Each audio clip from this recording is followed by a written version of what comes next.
Hi అండి అందరికీ. అందరూ తప్పకుండా చూడాల్సిన వీడియో, ప్లీజ్ స్కిప్ చేయకండి. మీరు నా ఛానల్ని సబ్స్క్రైబ్ చేసుకోండి, చాలా మంచి మంచి కంటెంట్ వస్తుంది. వీడియో నచ్చితే లైక్ చేయడం మాత్రం అసలు మర్చిపోవద్దు. నేను ఒక విషయం చెప్పాలనుకుంటున్నానండి. ఏంటంటే శ్రావణ మాసం వస్తుంది కదా, అందరూ పూజలు చేస్తారు, బాగానే ఉంది.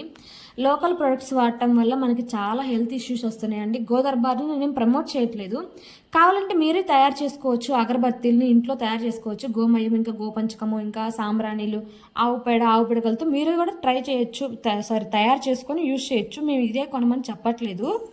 నేను ఏంటంటే వీటి వల్ల మనము ఇంట్లో ఎక్కువగా కూర్చుంటాం కదా పూజ చేసేటప్పుడు, అలాగ 5 కడ్డీలు వెలిగించేసేయడం, అలాంటి నూనెతో కెమికల్ ఉన్నది లేనిది ఏదీ లేదు ఈ రోజుల్లో. ప్రతిదీ మనం తినేది కూడా కెమికలే. నేను గోదర్బార్లో ఎక్కువగా నూనె తీసుకుంటానండి. నూనె, సాంబ్రాణి కడ్డీలు ఎక్కువగా తీసుకుంటాను, మనం చేసుకోలేం కాబట్టి. ఇంకా A2 కౌగి కూడా చాలా మంచిగా దొరుకుతుంది, డైట్కి అయితే చాలా మంచిది, ప్యూర్ అనమాట. ఇంకా పసుపు, కర్పూరం కూడా మనకి బయట మైనంతో చేస్తున్నారు. సో చూసుకోండి, చాలామంది చాలా హెల్త్ ఇష్యూస్తో చాలా బాధపడుతున్నారు. మనం పూజ చేసేది మనం బాగుండాలని, అంతేకాని మనం అలాంటి కెమికల్స్ని యూజ్ చేసిన వాటితో మనం చేసి మనమే హెల్త్ పాడు చేసుకుంటున్నాము.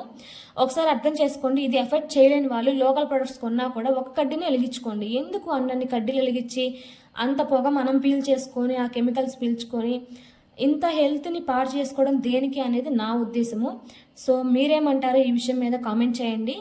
వీడియో నచ్చితే లైక్ చేయండి. నా ఛానల్ని సబ్స్క్రైబ్ చేసుకోవడం, నీకు మంచి మంచి కంటెంట్ అయితే ఉంటుంది. Thanks for watching. Bye bye.